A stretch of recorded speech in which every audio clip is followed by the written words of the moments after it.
really hard to attain a divorce in pre-revolutionary France. So very, very hard, and some men, unfortunately, were not. A man's inability to perform in bed was one of the few reasons why the church would grant a divorce. And so, women would legally charge their husbands with injurious non-consummation, essentially declaring they couldn't get it up. This was based on the Christian belief that the purpose of marriage was procreation. And so if your husband wasn't potent, thank you next. Men who were charged with injurious non-consummation were taken to court, and there they had to stand trial.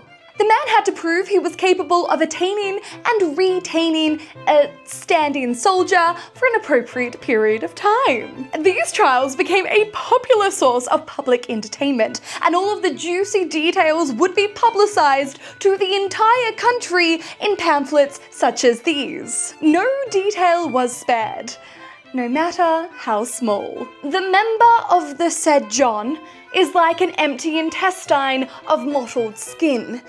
Said witness stroked it with her hands, and it neither expanded nor grew. Yikes. But don't worry, all was not lost for the men who failed to all rise in the courtroom. Men who failed to get it hard could demand a trial by Congress. In this appeal, the husband and wife would travel to a mutually agreed upon location, and there, in front of an audience of surgeons, priests, and midwives, would have to perform the marital deed.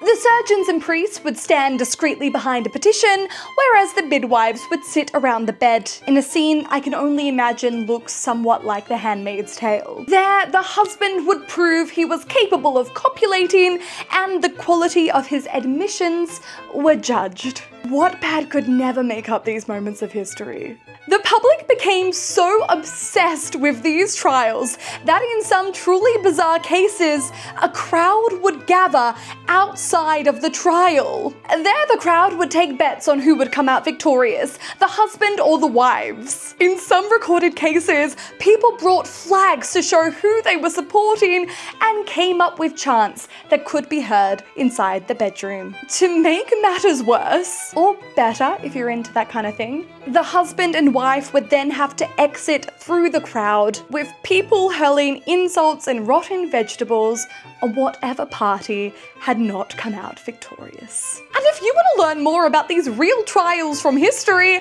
why not come to my live show in Australia, where I talk about all of the juicy details and sticky situations.